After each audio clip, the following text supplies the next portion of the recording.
Hello, and welcome to this week's episode of Empowering Musicians podcast. I'm Michael Manley, your host and founder, and I'm very happy to be continuing our Musicians as Labor Leaders conversation with my good friend Kale Cumings, who's the president of Local 6 in San Francisco, California. Welcome, Kale. Thank you. Welcome. So Kale, let's talk a little bit about your early career. I know you started as a trumpet player. Is that right? Yeah. Well, very early. My first instrument was piano, and then I started playing trumpet when I was about 14. And how did that go for you? Like in terms of why did you choose trumpet? It's a funny story. I chose trumpet because I wanted to play in the band. There was somebody in the band I had a crush on, and I wanted to play in the band. And I grew up in a really small community, Sparta, Michigan. It's about 2,500 people, I think, when I lived there. Mostly farming community, north of Grand Rapids, Michigan. And our band program didn't have resources to actually own instruments. So if you wanted to play in the band, you had to provide your own instrument. And the only instrument we had was a cornet that my dad used to play back in the day in the attic. So we got that out, and that was my ticket to being in the band. Nice. I actually started on trumpet as well. I switched to French horn in I think 7th grade, maybe.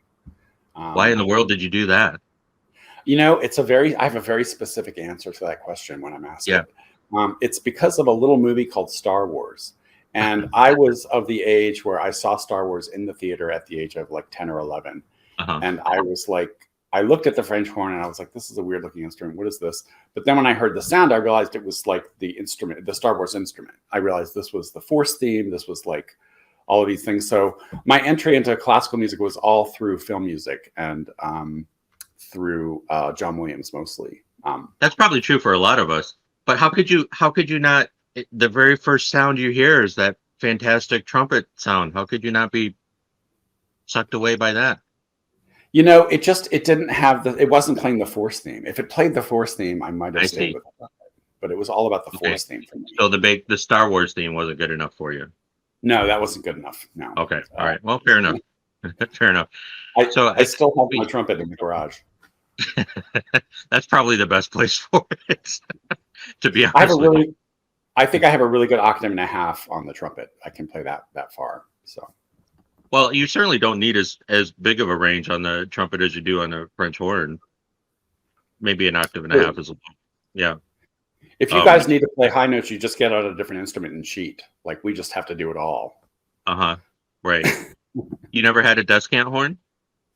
I never got into the descant horn world because I just was always more of a low player, and that was my specialty. And I didn't play enough high stuff. The one time I did play a gig on a descant horn, which was a borrowed horn, was where I had the worst thing that anyone ever said to me on a gig that I'm tempted to put on my gravestone, which is, "You sounded so good last year."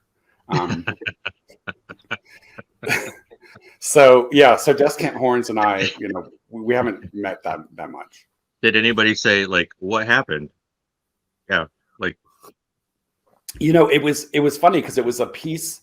It was one of those handle things with really high horn notes, and you sit there for an hour, and then you have to come in on a high A and whatever. Right. And my colleague and I were both playing on borrowed horns, and we were respectable. But the thing was, it was like a church gig in Greenwich Village that was really low paying, and it was anyway. But the guy handed me the check and said that to me. I was like, okay, that's going to be the title of my book, my memoirs. My favorite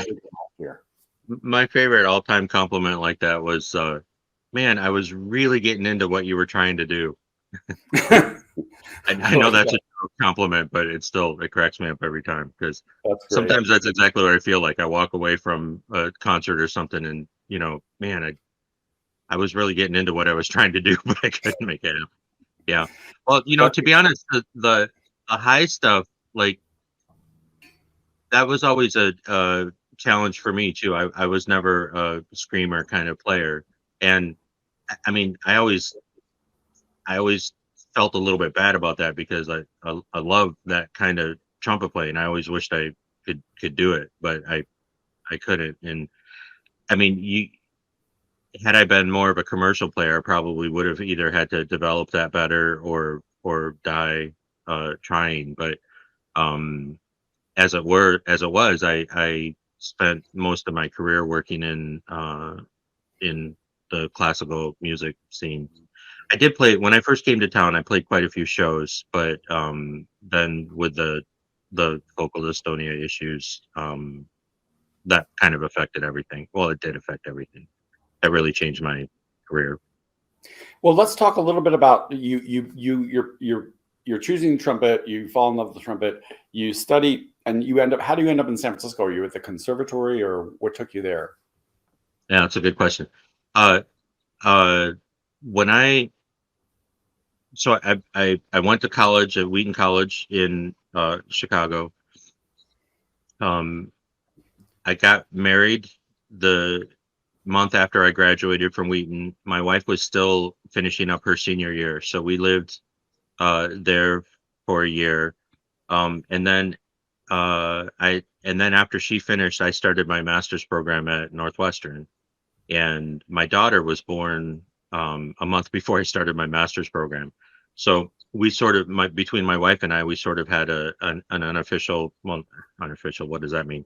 We had an agreement that I would do my master's program, and at the time, my wife was a horn player, and then she wanted to come out to San Francisco to study with Dave Crable. Yeah. And I think that that was sort of the nominal reason we moved to San Francisco. I think the real reason is that we were both Midwestern kids. I grew up in Michigan. She grew up in Indiana. We both grew up in a very conservative, fundamental, evangelical tradition, which we both still value highly. I don't. Uh, I'm always hesitant to talk about that because I don't want to give people the impression that I just hate that now or anything.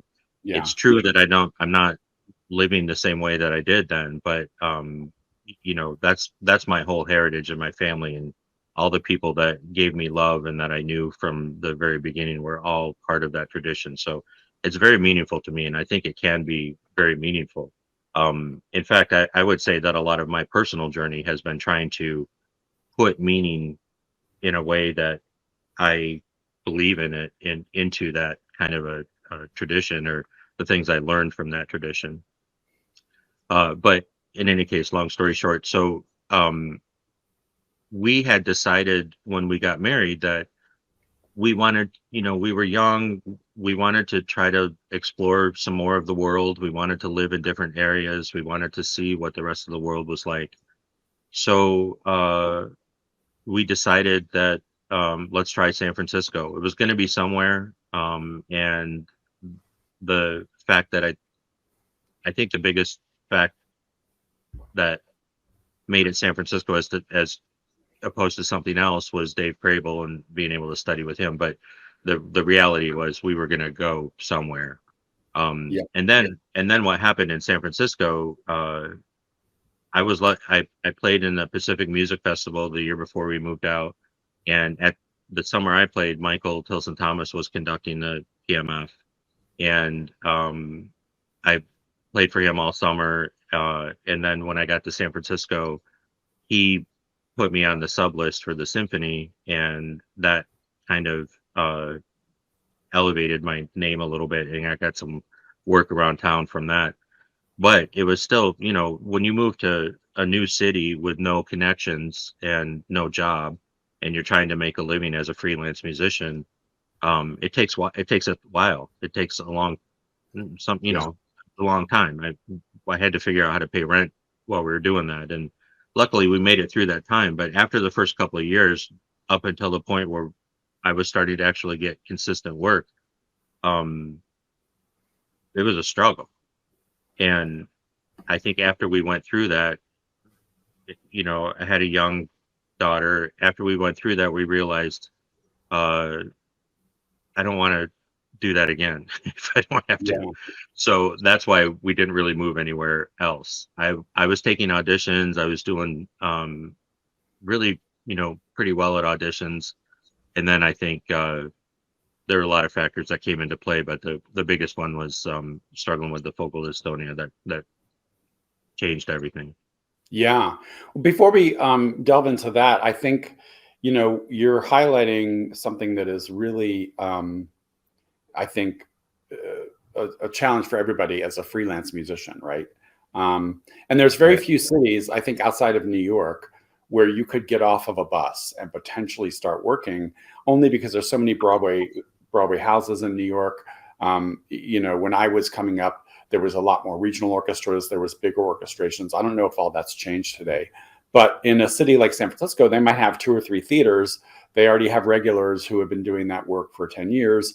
How do you break into that? How do you, there's a finite number of opportunities, and there's many, many musicians that want them. So I totally relate to the fact that, like, you don't want to go from San Francisco without a job, right, to Chicago and start that whole process over again, because it is Right. it takes a long time to build yourself up the ladder. I mean, I've never worked in New York myself as a freelancer, so I can't speak to this, but I imagine there obviously are a lot more opportunities in New York for freelance type work, but I think there's probably also a lot more high quality players in New York too. So Yeah. it's sort of a balance where you go. I mean, the reality is that the industry can support a certain amount of work, and outside of that, if you have too many people looking for the work, somebody's not going to get it. So Yeah. and to be honest though, that's a reality of the entire industry probably across the country. And to some extent, I think that's a truth that you can't really get away from when you're talking about a kind of work that we do that involves very highly skilled labor. Um, Yeah.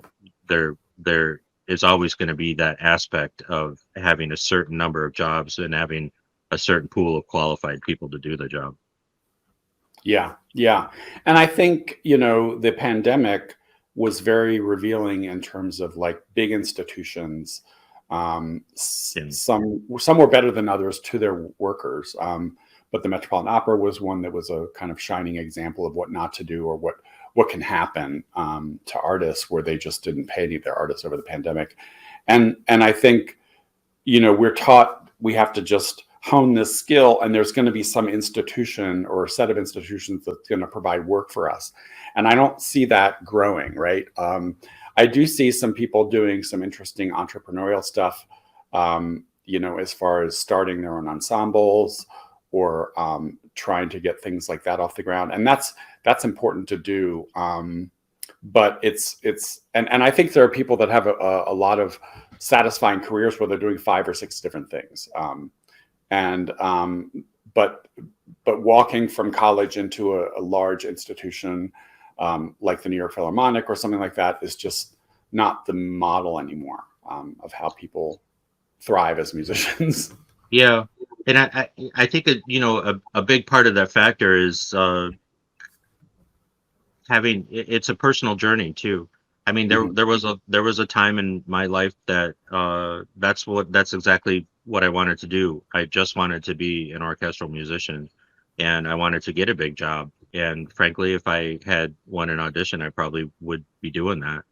Um, so there's the concern about. I mean, it's a rough journey, rougher for some than others, but it always involves a lot of personal discovery. It always involves a lot of learning how to live with things that you might not have necessarily predicted or wanted to have happen in the first place. But that's just life too, as well. I mean, that everybody faces that to some extent, but I think it's a very specific version of that in the music industry, especially with the freelance position or people. Yeah. And I think a lot of times students don't understand the kind of life that you would have to be a performing artist. And it's very, it's not, it's not typical at all, right? Like, so if you're somebody who really loves the mountains and wants to live in a cabin, you can't really do that and be an artist, because you've got to be willing to move around to follow jobs. If you want to freelance, you're probably going to have to be in an urban area. And then if you want to, if you get a job touring, I toured many years on Broadway shows and on operas. You got to be willing to get on the bus and just be gone for, you know, a long time. And so that's part of why it's, you have to find your own thing that resonates with you, your own system. Some people love, you know, I knew somebody that did a lot of that Broadway touring, that he and his partner bought a camper, and they lived that way for years and years, and that's just how they would have lived if they hadn't been playing. You probably would have done that anyway. Just driving around and enjoying the different parts of the country and living there. And so if you find the way to make that work for your personality and how you want to live your life, then that's the perfect scenario, regardless of what the actual work you're doing is. Yeah. I do have one really cool example. My first teacher was a trumpet player in my hometown named Charles Grab. He just passed away, I'm sorry to say, but he and his brother are farmers. They were both farmers. They lived in the house that their parents lived in and that their grandparents probably lived in, and they farmed. And Charles also taught trumpet at Frostburg State University. And in the mid 80s, Barry Tuckwell was coming to that part of the world. Barry Tuckwell was a very famous French horn soloist, because he was working with Walter Lawson to develop his French horns. And he decided to start an orchestra in the middle of Western Maryland. And he couldn't believe that there were these two farmers who were brothers who played trumpet, because they were so good. And they just played in the orchestra the whole time. Like, I mean, so it wasn't a full-time orchestra, obviously. It was a very small regional orchestra. But I just love that story, because it's like, you never know where your path is going to take you. And you can still retain your sort of persona as a musician and somebody who shares music with the world, even if you're like a farmer, like they were doing it. They were not letting go of their musical identities, even in their work. Barry Tuckwell started an orchestra in rural Maryland. Did you say? Wow. The Maryland Symphony, in Hagerstown, Maryland, and that was around 1983. And I remember it because I was like a junior or a senior in high school, and I didn't have access to orchestras, right? Like, so you could maybe drive down to Washington, D.C. and see the National Symphony or the Baltimore Symphony, of course. But, having an orchestra that was right in my backyard was really special at the time. So 1983.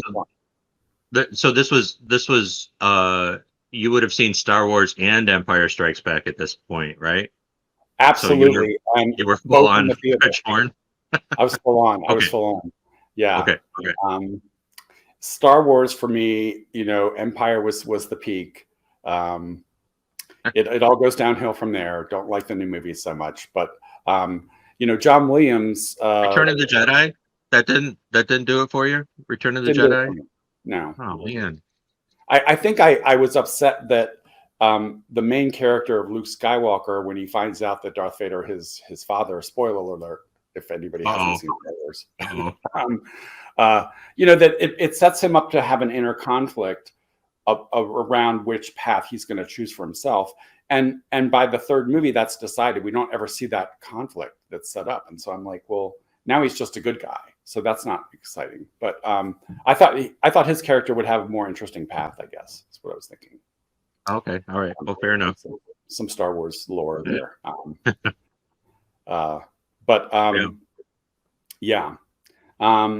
So let's talk a little bit about your focal dystonia, right? Because that was something that you encountered. And this is something that people maybe who don't play instruments or haven't gone deeply into performing arts know about. But and it's not just something that affects artists. It can affect writers. It can affect painters. It can affect anybody. But focal dystonia is a very pernicious neurological condition where having your body try to make a very specific set of muscular movements, you lose control, right? Like, so I might be able to type and do everything that I need to do, but if I went to play the flute, my fingers would not be able to make those specific movements. So it's very targeted. And so for you, it manifested in your lips, I'm guessing. Well, yeah. I mean, the way I first started to notice it, I mean, we all know how it is when you've lived and practiced for a few thousand hours. You get to the point where a whole bunch of stuff just becomes reliable. You know, Yeah. you know that when you show up, you're not going to have a problem doing this or that. And for me, I started to notice out of the blue, like, without being able to feel it coming or predict it, that I was having some production issues. Like, basically, for me, a lot of how that manifest was um, uh, trying to play a note and having it not happen, especially not happen the way that it always had. And it wasn't at that point in my career, it wasn't something I was consciously thinking about. It was something I had built into a system of habit, like you Mhm. do. So I was just playing. And like I said, I was pretty, I was having good success at auditions. I was in the finals of several large auditions. And so I wasn't really in a place where I was retooling anything. I was trying to, you know, put the finishing touches on my process and make sure everything was going. And then and then it would just show up without being predictable. These sort of uh, uh, production issues. Well, for me, the first thing I experienced is a precipitous drop in confidence Mhm. because I had no idea when it was going to happen and when it wasn't. So Yeah. when I normally would walk into a situation and feel like, oh yeah, I got this. I know I've done this a million times. I can handle this. I didn't have that anymore. And I think that ended up being a sort of a downward spiral because the lack of confidence, my response to it was to try to practice more and to try to, make sure it wasn't going to happen again. And that probably didn't help. Uh, I think that ended up probably exacerbating the neurological parts of it a little bit more. And the other part of it that I did not do well is that, and I don't know if this is the Protestant work ethic coming into play or what, but my first inclination when something goes wrong is that it's my fault. So I didn't immediately consider that this was a neurological thing that was happening. I thought I was doing something wrong. So Yeah. uh, I spent a long time, longer than I should have, just trying to solve it by myself. And it really wasn't until I um, finally reached out to somebody that had had experience with this and was able to kind of help me retool my approach. But by the time I did that, my career had already taken a different trajectory, and that Yeah. was difficult. I mean, to be honest, that was very difficult for me because I did not. Uh, uh, it's in a way, it's saying goodbye to a dream. I wanted to play in the New York Philharmonic or the Chicago Symphony, and I'm not, it's really easy to sit here and say that you could do that. Anybody could sit around and say they wanted to do that, but um, it was a difficult transition for me, and it was one that took many years to overcome. Um, Yeah. I mean, I had a similar awakening, I guess you could call it, because I had my jaw broken. I've talked about this on my podcast before, and my jaw was wired shut. And eventually, I had to get braces on later, and all these things happened to me. But in the very first day after, I was mugged, and my jaw was broken in 3 places. oh my Um, God, Michael, I didn't yeah, know that. yeah, it's a long story. We'll have to tell you. You'll have to catch you up over a cocktail at some point. But yeah, so there was a time when I had my jaw wired shut, and I didn't know that I had nerve damage down here on my lower lip, and I just remember, the first day I tried to play, I could hardly play a note, and I had to sort of briefly say, like, what if I can't play again, right? Like, what if? and it made me realize that like my whole self-esteem at the time was wrapped up in these goals of being this certain type of person that only did one thing, and how kind of unhealthy that is, you know, like that we have to like we can have those goals and we can say like, you know, but it can't be your mission. Your mission has to be, oh, I have to like share music or something. It can't be like I have to play in the New York Philharmonic, because if that doesn't happen, then you don't have anything to fall back on. That is true, but also, I mean, it's a little bit like, you know, if you want to compete in the Olympics, you can't diversify your Right. study. You know, you have to really throw it all in one bag and go for it. And I think that is a specific reality of our kind of work that we do. Is the people at the top end of any kind of skill professional, skill heavy labor kind of situation are always going to be the ones that more or less have dedicated their lives to it.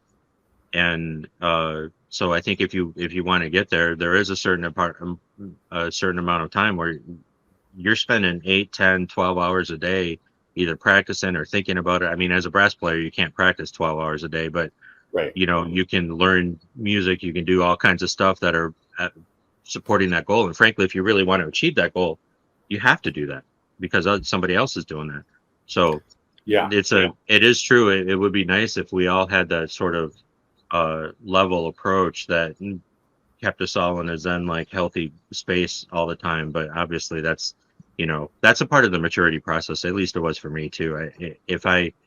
When I was 20, you know, none of those things were ever going to happen to me. And then after they do, then you realize, oh yeah, I'm a real person just like everybody else in a way. So I think the real question here though is, when your jaw was wired shut, did that affect your horn playing? I couldn't play for that time period.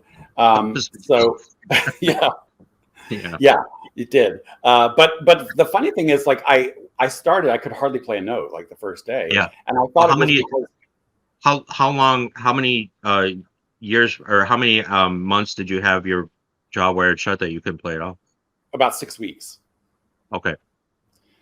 So if I didn't play for 6 weeks, it'd be a struggle you'd have to build some time to come back up. Yeah. Yeah. And I thought it was because of this nerve damage that I still have to this day over here, which is really affects temperature and some other things. It's like Novocaine wearing off, but not all the way. And at first I thought it was because of that. And I thought, well, I'm never going to play again. And I think, but then I went back to next day and it slowly got better because the muscles just hadn't moved, right, with your jaws broken. So it was really a muscular issue and just getting back in shape. But I think you're right. You do have to have that focus, especially if you want to pursue something as targeted as an orchestral career. But I think you have to do it with the right mindset, right? You have to have a healthy mindset that's not totally wrapped up in, if this doesn't work out, I don't know what to do with myself, right? Yeah, I just wasn't mature enough as a 20-year-old to be able to have that mindset. Well, that's why I'm here, and I'm gonna fix the world in that regard. So perfect. Yeah, no, I do want to try. One of the reasons why I started this podcast was to say, what do I wish I'd learned about music that didn't involve practicing the French horn, and how can I share that with the world? So that's part of the mission of this podcast. Oh, that's cool. Yeah. Yeah. So the focal dystonia, does this coincide with you going more into labor representation and labor work, or how did that happen? Yeah, more or less. I've always gravitated toward the leadership kind of work and leadership kind of roles. I mean, since I was even in junior high school, that's been the case. And when I was still, you know, thinking of myself as just an orchestral player, I was always active on committees and things like that. So I think the union work kind of came out of more of an extension of the work I was already doing with committees and stuff. It didn't occur to me to think of it as a career type work for a long time. In fact, I think pretty much every union leader probably has a story similar to this. But when my predecessor at Local 6, David Schoenbrunn, first asked me to consider running for president, my answer was, there's no way I'm going to do that. That's crazy. And then somehow you travel the distance from that to running for president, and um, I've heard that story a lot in a lot of different forms. So I think that is the case. When when it started to really have an effect on my career, and I just wasn't able to work as much. um I still had a family. I have two kids, and so I started to do more work in uh around computers. I first I've always been interested in IT work and things like that. I do some of that on my own just for fun. I've always built my own computers. I was those, you know, nerds. Steve Jobs and Wozniak were older than I was, so I didn't build Apple computers in my garage.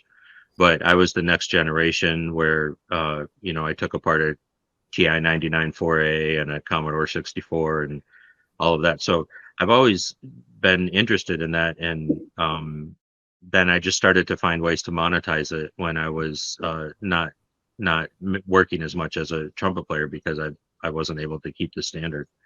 Um, and that culminated probably in when I did a lot of that work, and then I sort of found a small group of clients that really needed some help with their website design, and actually went to design school, graphic design, to study that, and that turned into web development, and I really got interested in that, and I ended up being a full stack web developer. But I did not ever go out and get a job that way, because I couldn't pull the trigger and just walk away from the music.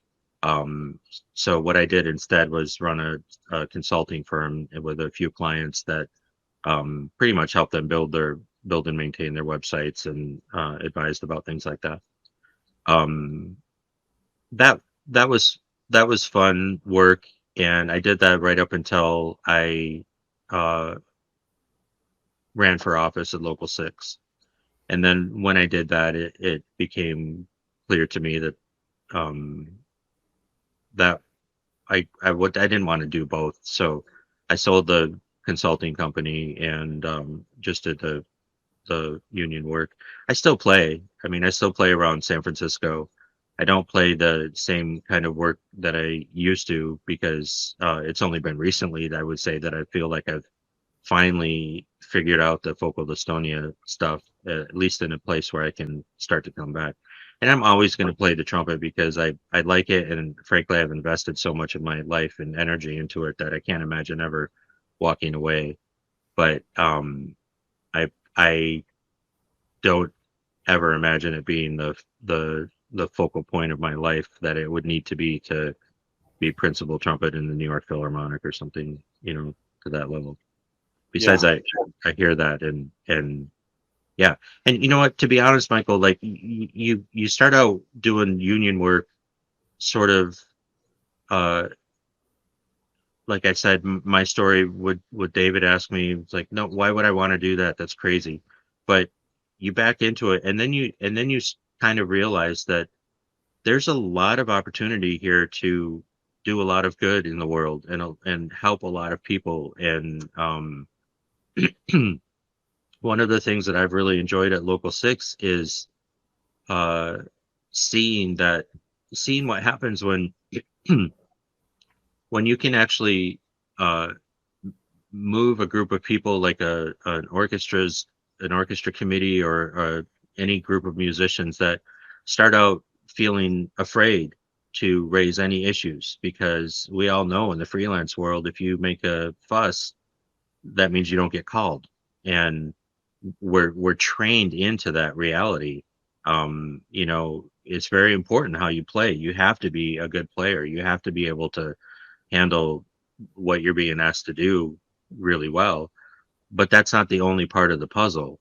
And especially for a freelance player that doesn't enjoy tenure, I've never, had Well, that I should say I do have a position with a couple orchestras here, a couple ropa orchestras, but um, for the most part, uh, I've never had tenure in my main job, so you can't afford to make contractors angry. You can't afford to, you know, raise questions. So we're sort of trained into this world of thinking that every job we get is a gift to us, and we don't even consider that they need us.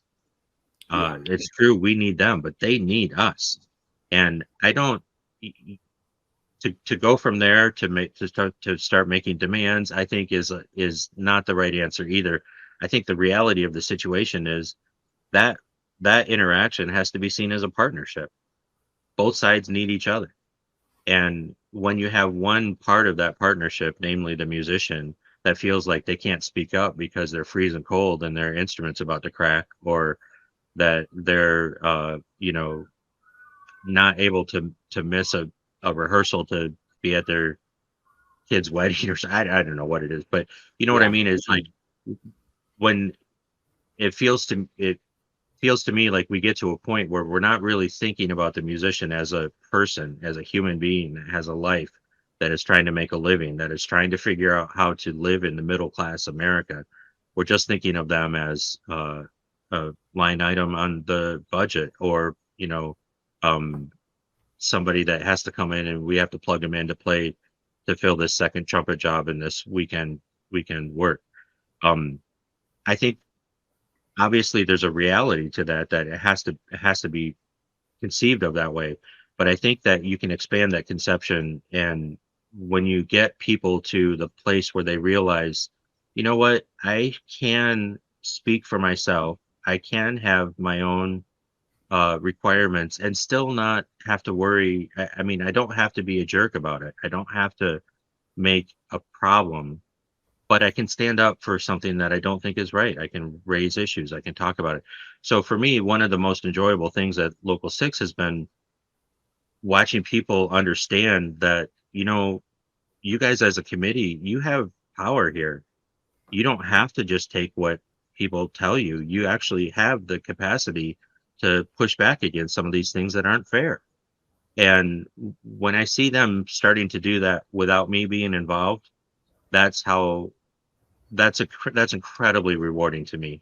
I feel like that is me making a change for the better in the world, because other people are taking control of their life and living their life in a way that they weren't able to before, and having more agency in their work life.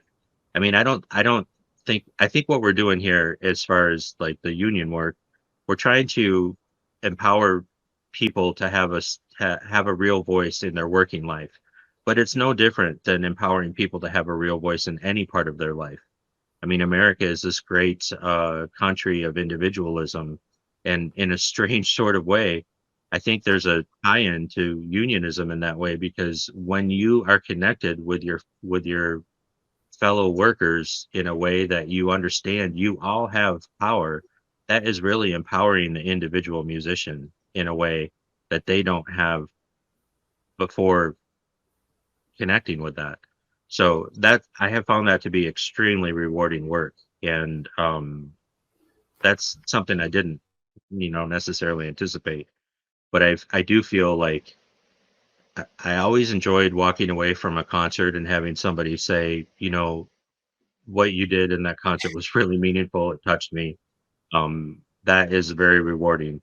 But it's also, maybe even more so, at least for me, rewarding to observe somebody standing up for themselves, or uh, exercising their own power to get something that is really fair for them to get, without me being involved, because I feel like they've learned that it's not me, it's not the union that, well, I mean, the union in the sense that it's a collection of all of their fellow musicians.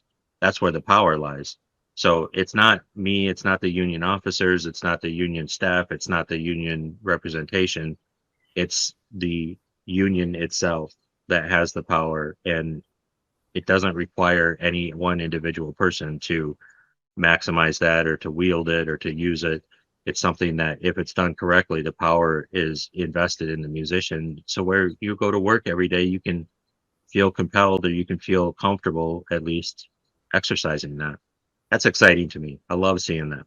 And I feel like that is something I've discovered is very fulfilling for me. I mentioned growing up in an evangelical fundamental Christian world. Much of our motivation, the way we were taught as kids, was to um, witness to people. That's what makes it an evangelical tradition. But the the impetus behind that, from my perspective and from a lot of the people that I knew, was because they were trying to make the world a better place. They really believe that they have uh, something that's going to help other people, and I think that that reality carried through for me, because that's what is most fun and most important about union work for me, is when I can see that a change has happened for a person's life that they no longer need me to affect. Because, the real power is, as we all know, from each of us individually deciding to take our power and combine it with other people and have a combined power movement going forward. But the first thing we have to overcome is this industry reality that we've been trained into thinking that as a freelance musician, we don't have any power. And that's just not the case. So that's been a very satisfying aspect of union work for me. Yeah, I think that's really important to stress. And, I think, we have in our country, we do have this tradition of individualism and, what would I need a collective action for? Because I can win it myself, right? It's all about me. Yeah. And I think, when you're practicing and you're in a practice room by yourself for many, many hours a day, it's hard sometimes for people until they experience it to really see the value of the fact that, like, actually together we're stronger, right? Like that That's exactly right. Yeah. It's not an easy thing to understand and learn and facilitate either. I mean, just saying the words is not the same thing as actually getting people together and figuring out the interpersonal conflicts and how to work together, how to come together. One thing I think that is a little misleading around our concept of solidarity and unity is that it doesn't unity doesn't mean a unified opinion. It means a unified purpose. And Right. it's so easy to in the name of forming a unified purpose, to try to uh, promote one opinion and silence the voices of the other opinions. But the problem with that is when you're suppressing voices in the name of solidarity or in the name of unity, you're creating your own destruction, because those voices don't go away. Those voices fester, and if people don't feel like they are respected and understood, then there's no way that they're going to let go of what they believe is important in light of a greater good. However, if you have those same people and say, look, it's okay to have your opinion. Let's bring it out here. Let's talk about it. Let's make it open. Let's let everybody hear it. Let's let everybody hear all the opinions, and then together as a group, we're going to make a decision what our purpose is here. Then, even when the group decides to do something or take an action or run a campaign or something like that, that maybe not everybody agrees with, because they have been a part of the process, it's their process. And they will be much more able to support the purpose of the group, even if it's not something that they share an opinion about, because they know their opinion was listened to, and maybe their next opinion will also be listened to in a way that maybe that would change the direction of the group.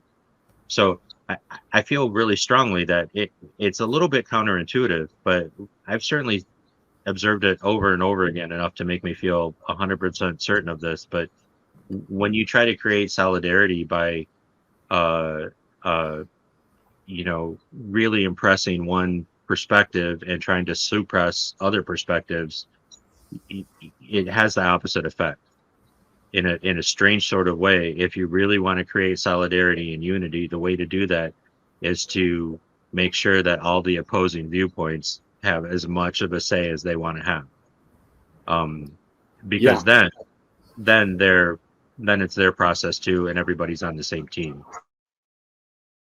Yeah, I think it's important to that's really important. And the idea that diversity of opinion is not the same as division, and I think that's the essence of what you're saying. And Yeah, it's a unity of purpose, and yeah, that means that the other aspect of this that I feel very strongly about is if you only ever have one opinion that you're using and promoting, then you're only going to be as good as that opinion. If you only follow one leader's perspective on everything, then you're only ever going to be as good as that one person. And even if that person is the most amazing person in the world, they're not going to be as strong as 100 people's opinions put together. They're not going to be as strong as 1,000 people's opinion put together. No one person can have the right opinions all the time. So to me, it's almost like if you really want to exercise the strength of an organization, that means that you have to not have it all funnel through one or a small group of opinions. It has to be open to all the opinions. And that's where, in my perspective, that's one of the tasks of leadership, is because obviously the scary thing of having a group full of people with different opinions is that you're never going to get anything done and you're never going to go anywhere. Well, that can happen, but I don't think it's really as scary as most people think, because I think in the end, with a group of people that all understand and action needs to be taken, uh, especially with good leadership, and we've seen this happen, we've had good leadership, uh, you can get to a place where um, everybody understands that their opinion isn't going to happen this time, but they're going to be out there fighting just as hard on the picket line, and they're going to be carrying those signs. And when a news company comes up and talks to them, they're going to say the company line. They're not going to say, "Well, I had a different opinion," because their opinion has been listened to, and their opinion has been respected, and their opinion, they know that they have dignity for that opinion in their own camp. They're not going to need to talk to the news people or management about it or whatever. But if you have half of the people on your picket line sort of harboring a resentment about the fact that this isn't going the way they want it to go, that's where your dissension comes from. That's where the lack of solidarity starts to be cancerous. yeah. I couldn't agree more. And it's hard work sometimes, but it's good work. And something It's is hard work all the time. yeah. And I know you've probably gone through this yourself, but like, doing a survey, right, with a group of workers. And it's easy to say, you know what, I know what we can get in this contract. I know the questions to ask. I'm going to write the survey myself, right? But then it's not right, because it's not their survey. It's not the worker survey. So, I've gone through processes where we have house meetings and we get the issues that everybody in the workforce cares about. And then we go through we have a committee of workers that work on a survey together. And it takes a long time to do that. But the survey that you have is truly representative, and you've engaged and involved the workers in their own issues and their own concerns. And I think it's always easier to do it for people. It's harder to empower people to do it for themselves.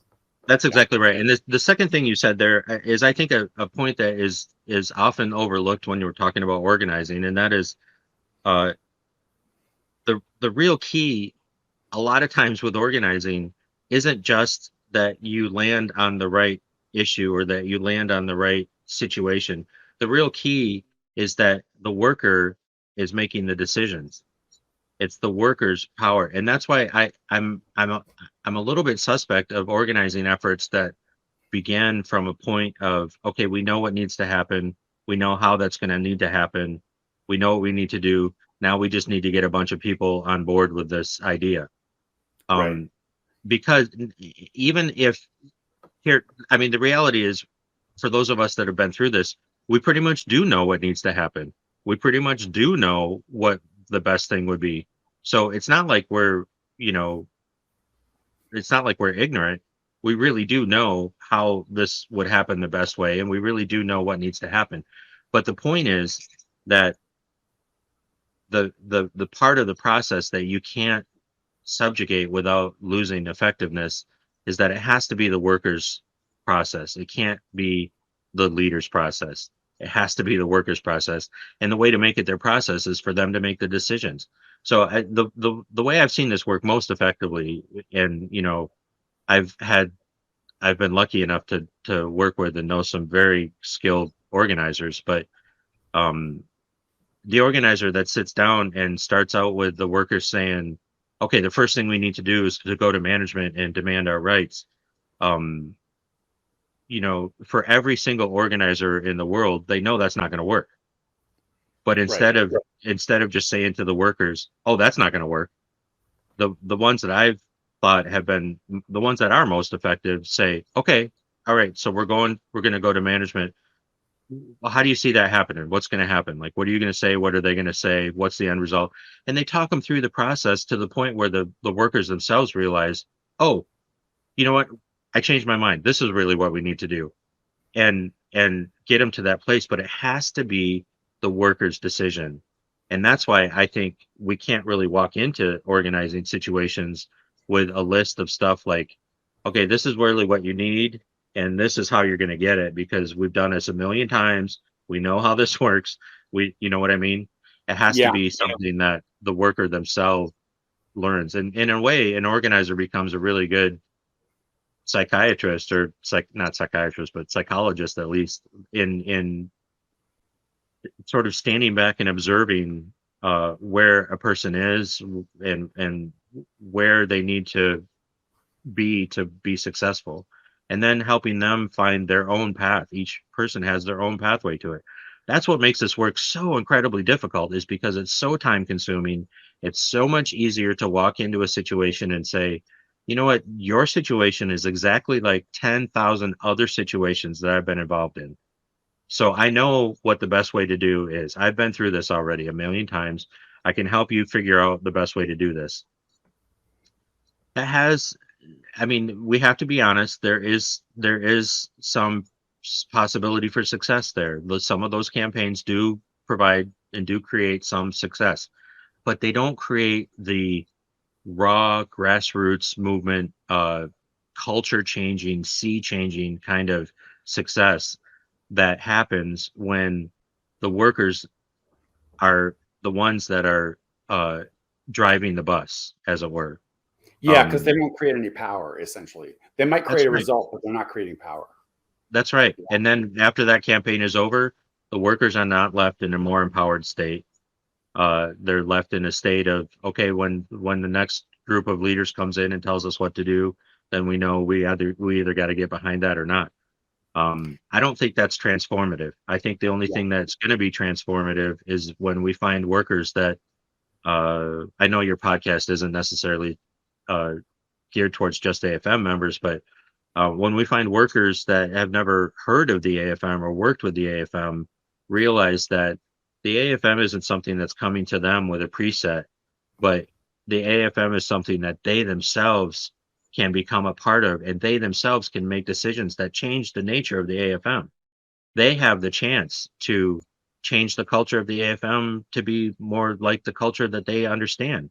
And they can do that in their own little hometown. They can do that in their little bargaining unit group. They can do it in a bigger group, but they have to understand that they're not walking into a situation where other people are making decisions that they have to live by.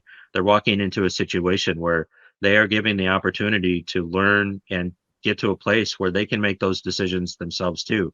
And that starts by making the decisions that you can make at the ground level. I mean, I'm not, there's a reality to there's a reason why there's a structure, and there's a reason why there's leadership, and there's a reality to the fact that sometimes advocacy is what has to happen. Sometimes your leader understands things because it's their job and has been a part of that you're not up to speed with yet or whatever.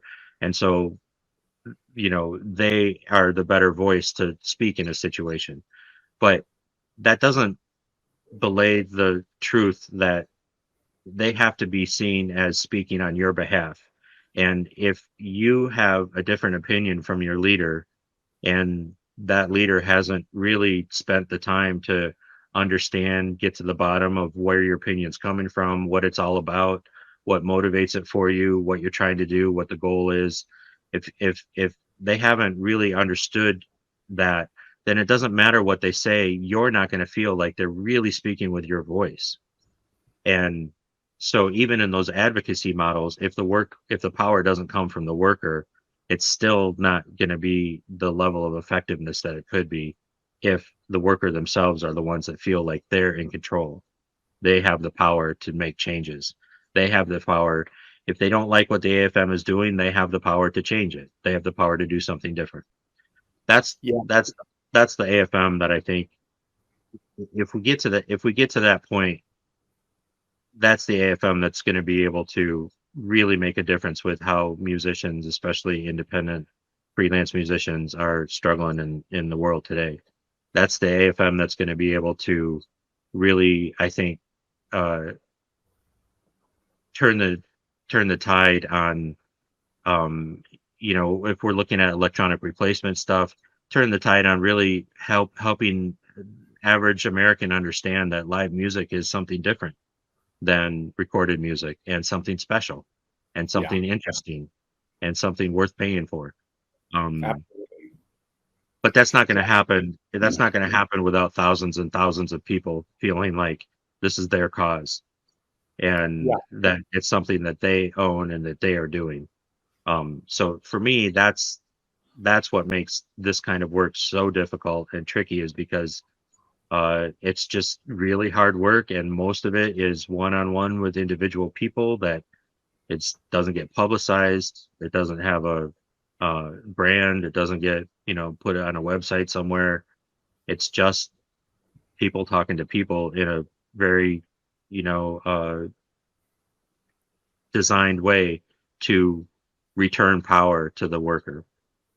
Yeah, I think that's really key. And I think one thing that is worth mentioning, that people don't consider often, is that if you do that good work and you have those conversations and you do empower the workers, they're going to want to have ownership of their own union. And this is where I think some leaders break down, and they don't want to give up their perceived power or their perceived authority. And that's the challenge, is that you as a leader have to say, if I'm going to create this movement, I then have to accept that a result of the movement is that my colleagues and my fellow musicians are going to want to run their own union. And that's the hard work, I think. It is. But you know what?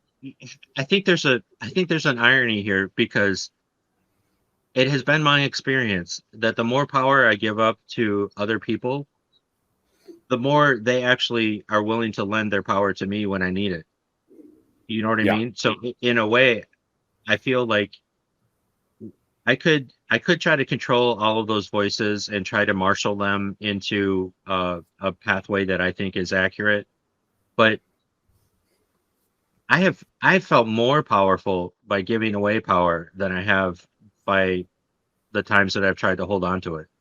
And I think that's the extreme, that's the ultimate, non-intuitive reality of this situation, is when you, as a leader, when you make a difference for a committee from the point where they feel like they have to take everything that management tells them to a point where they realize, hey, we don't need anybody else. We can say no to this to management, and they're not going to be able to affect us. They can't fire us because we've got protections. We're all clearly working for the union, so they can't, retaliate against us because we've got protections. So we can actually stand up to this. When you observe that, and they realize that they're empowered without me, it doesn't depend on me at all. It's them. They're empowered. And then you say, look, we've got something to do. They are so much more willing to throw that power your way or dedicate it to something that you're trying to do. So, I mean, ironically, the more I feel like I'm trying to take power away from my position and diversify it to the workers' position, the more I actually think it's kind of empowering my position. Yeah, I think that's really key, and it's in a way, it's very similar to how I feel about my own music making in some respects, which is if I can take my ego out of it, right? Because it's really about taking the ego away and Yeah, saying, it is. so in a more spiritual kind of look at it, and I'm making the best music when my ego's out of the way, right? And I'm not thinking But if I'm going to hit a note or not hit a note. I'm just making music, right? it's so not easy to do, though. I mean, you know, we all need our ego. We all, you know, need a sense of stability in that regard, and it's really easy to get caught up in that. But yeah, one of the things, that's part of the maturity process that we were talking about too. Is like, yeah, I don't think I had this when I was 20. I don't think I had this understanding when I was younger, even though I was still involved in leadership type activities. It was, I think I was more of the mindset like, okay, we need a really strong leader. And to me, a strong leader meant somebody that made a decision and didn't change their mind and was willing to tell anybody to take it or leave it, and was, you know, and there certainly are, I mean, you can't work as a local leader in this union without having to run across those times where you just have to do that. You have to say, no, we're not going to do that. And you just have to draw a line in the sand. But the reality is that a strong leader is actually one that's able to be flexible, and not in a wishy-washy way, but in a way of saying like, look, I'm not the source of solutions here. We've got 50,000 people. Are you going to, you know, what would you rather work with, the ideas of 50,000 people or the idea of one person?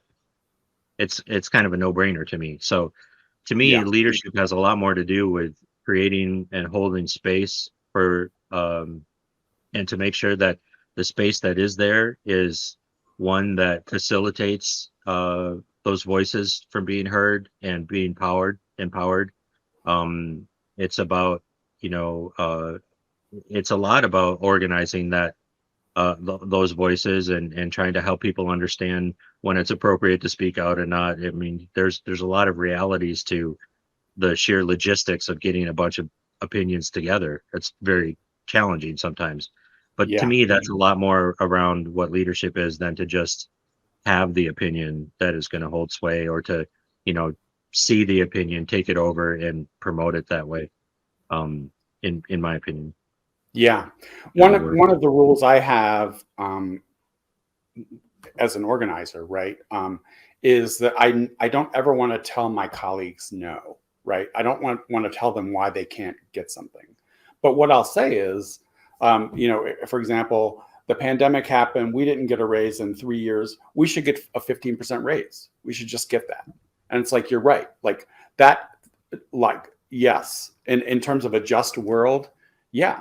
But what would it take to get that? Not like you're crazy, you're not going to get that, right? Yeah. Like, right. But like, okay, to get that, what will we have to do together, right? Right. Yeah. And I think you do that naturally as well, when you talk to. Well, I don't. Yeah, I mean, I don't. I mean, that, to be honest, that is, we have 54 contracts, I think, in Local 6 right now, and they've all needed to be renegotiated since pandemic. And in the way our Local 6 is set up, our vice president does help with some of those negotiations, but most all of them are in the president's job description. So we have seen that over and over again, and you're very right. In some ways, we've been able to figure out how to get that 15%. But it always starts out with, you know, like you say, what you just mentioned, I think is a beautiful example, because yeah, you're right. You deserve 15% more. In fact, you probably deserve 50% more if we're really talking about it. So you should understand that you should understand your own value, but then you also have to understand the logistics of how that happens and the practicalities of how we're going to get there.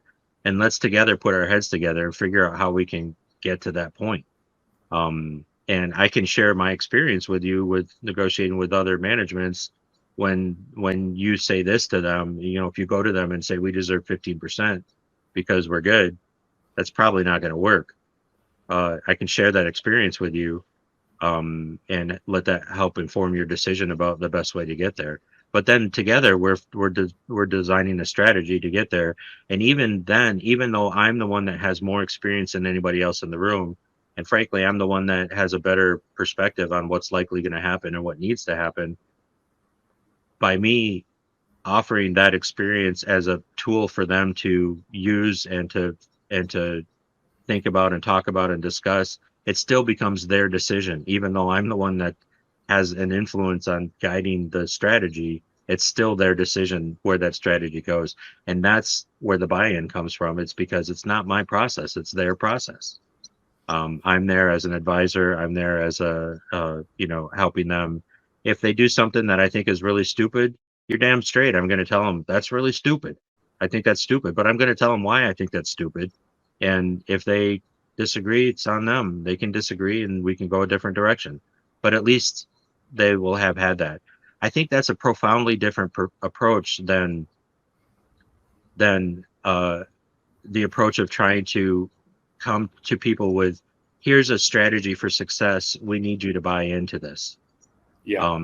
I just think that there's a world of difference between the results that those eventually precipitate. Yeah, I think I'm always asking questions is a good rule, right? Like, oh, well, you think we should have this, right? What would it take to get that? Like, because right now this is what the management has said, right? And you just bring it back to reality and the facts, and then people own that decision making themselves. I just want to say, appreciate William Marzalak, who's a very loyal watcher of our podcast, former president in Pittsburgh of the Pittsburgh local. He says, very impressive podcast. Wishing Kale luck in the upcoming AFM election. Eric Stockton, one of our stewards from the road, said, well said, Kale. And Tammy's watching.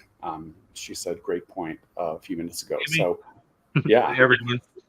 So in our few final minutes here, I just did want to touch on the fact that you're now running for office to run the entire American Federation of Musicians of the United States and Canada. And what led you to that decision, and what do you hope to accomplish if you're successful? Well, I don't think it's the office that runs the whole AFM of the United States and Canada. I mean, there's a whole bunch of people that are involved in that, but I am running for the international president of the United States and Canada, the AFM. What I hope to accomplish, I mean, there's a lot of ways to talk about this. Let me just start out by saying I really have nothing but respect for the job that our current administration has done in terms of, especially the financial situation that the AFM was in when the Ray Hare administration took over, compared to the financial situation it's in now. I think is all you need to know about the success of that endeavor and that administration. And I don't want my candidacy to be seen as having a negative connotation about anything that's gone before. But I do believe that we have an opportunity to maybe do some things a little differently than we've done in the past. And I think that one of the reasons I find this to be important is because we can get caught up in the semantics, but the reality is the AFM has lost membership over the years. I was doing some research about the 1978 consent decree earlier and realized in, I think, 1982 or 83, there were 330,000 people in the AFM. And Now we have 50, around 50. And when I compare that with looking at how most music is being made in the country today by independent uh, freelance musicians that are doing single song overdub work in their own homes, or are going out and playing in bars or shows or things that they can. I realize that much of that work is not organized. It's not very protected. It's not even really under the auspices of the employer-employee relationship that our entire labor uh, organization is built up in the United States around. So I feel like the AFM now has a chance, thanks to largely Ray Hare and his administration, that we now have a chance where we have a stability of base in our national, from a financial perspective, to really turn to addressing this growth issue. And to me, the only way that we're really going to be able to turn this around is that sort of grassroots level of organizing that you and I had just been talking about. And it's a difficult thing to talk about because everybody says organizing these days. I don't think I've heard anyone that has said, no, I don't think organizing is important. I've never heard anyone that says we're not 100% for organizing that's, you know, trying to do this work. But when you break it down, you realize that everybody has a little bit of a different concept of what organizing is and what that actually means. So for me, it means, as a national, we have to find a way to reach those voices that we haven't reached before. We have to find a way to get to them, not from a top-down sort of way, but we have to find a way to talk to the people that they are talking to, and interact with people in the world that they live in and on their own level. If we walk into a situation with a freelance player and say, here's a whole bunch of contracts you need to sign to get going, that's not going to be meeting them in their place. I mean, eventually we're going to want to get them to a place where they are signing contracts, because that's the legal protection vehicle we have. But it can't start there. It has to start with really understanding and listening, and finding a way that the AFM can be their AFM. And I don't think that can happen without actually opening the possibility that they're going to change the AFM. That if we get enough of those voices in, that they're going to change the culture. They're going to change the way some decisions are made. They're going to change a lot of those things.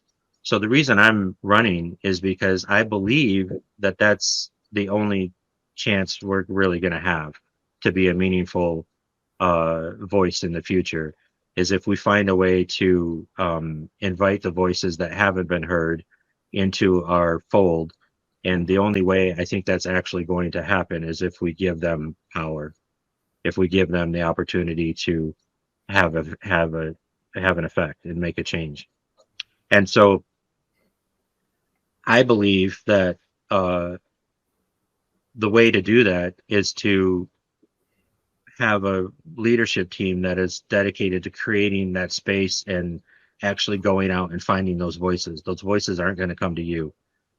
We have to go out and find them. And to me, that means that one of our primary vehicles is the small local. That I've talked to so many local leaders that are working for very small locals that don't have enough money to even compensate their officers, in some cases, or the ones that do compensate their officers are compensating at a really minimal amount.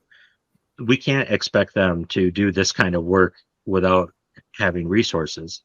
And I think that's why what Ray has done for our organization is so important, is because now we have more of those resources than we have before. And I believe that we need to use them to reach these voices that haven't been heard. I should say, whenever I hear somebody talking about that, I'm always hesitant to think, I'm always concerned that they're going to just want to go spend money willy-nilly. And I think that the worst thing we could do is put ourselves back in a position that we ended up in 2010 in the first place.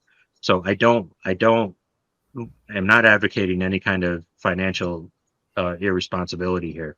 We need to do this very well, and we need to do it carefully, but we need to focus on what our main priority is, and that is I don't see that we don't.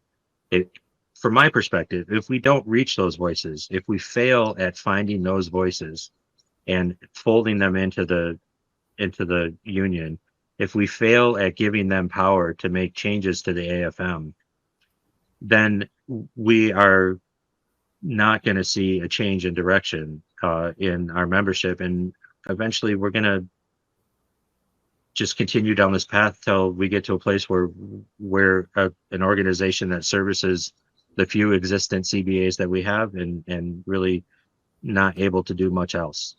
So that's my perspective. I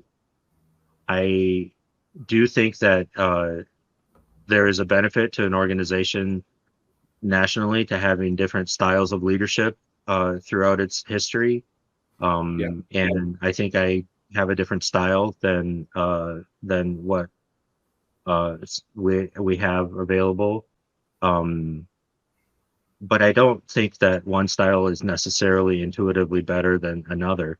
I think a style is better able to accomplish certain things than other styles. So to me, I'm looking to try to do what I think is the most existential necessary element for our union right now.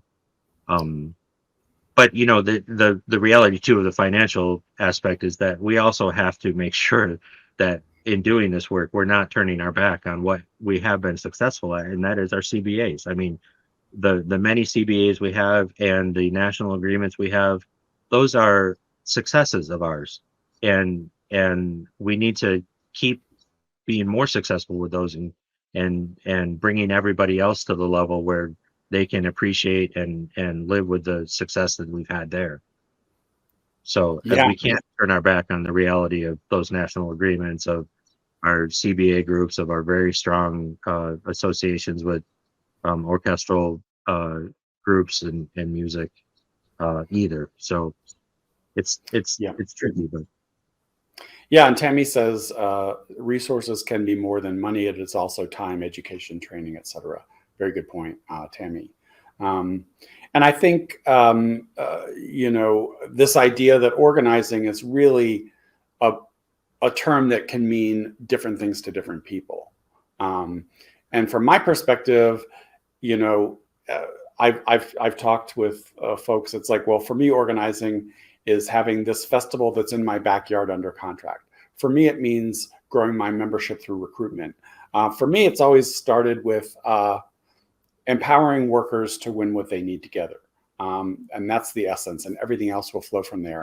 And I actually want to just say that I had a real enlightenment moment when I attended my first Organizing Institute training that was run by the AFL-CIO's Organizing Institute. And I think the first one I went to was in Austin. I think you might have been at that one as well. But you went to one. Houston? Was that one in Houston? Yeah. Yeah, Houston. That was it. And, you know, run by some amazing trainers, Patricia Racinos and Tiffany Bender. And I just remember, like, as a facilitator, I was actually helping out with that training, and just seeing kind of light bulbs go off in your head during that 3 days. And I in my head? Yeah.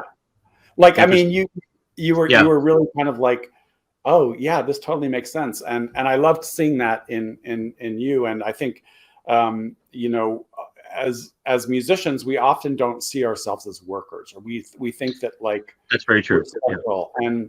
And so sometimes, you know, it's hard because you'll get musicians in a room in a training with people that are, you know, linemen or machinists or whatever, and they'll think, I don't have anything in common with these people. But then when you start doing the work together, you realize, oh my gosh, all of their issues around around their job concerns are the similar, and how they're solving problems and how we all need to work together. And you start to see that actually we're not different. We're not that different at the end of the day. We have different sets of facts, right? Like we were turned into gig workers much earlier because of the labor law that you referenced earlier back in the 70s and early 80s, which kind of eroded that employer-employee relationship. But it doesn't mean that we can't organize, and we shouldn't organize outside that collective bargaining agreement context, right? When we don't have that going. So it's really exciting that you are wanting to accomplish all those things. Well, it's not just me either. There's a larger, progressively larger and larger group of people that want to accomplish those things as well. And obviously it can't just be one person. You know, and that's sort of the basis of my entire leadership style in the first place, is we're only as strong as we are together. And if we're not together, then we're not that strong. So absolutely. And we had Edmund on a few weeks back, Edmund Velasco, who's running for a vice president position as well.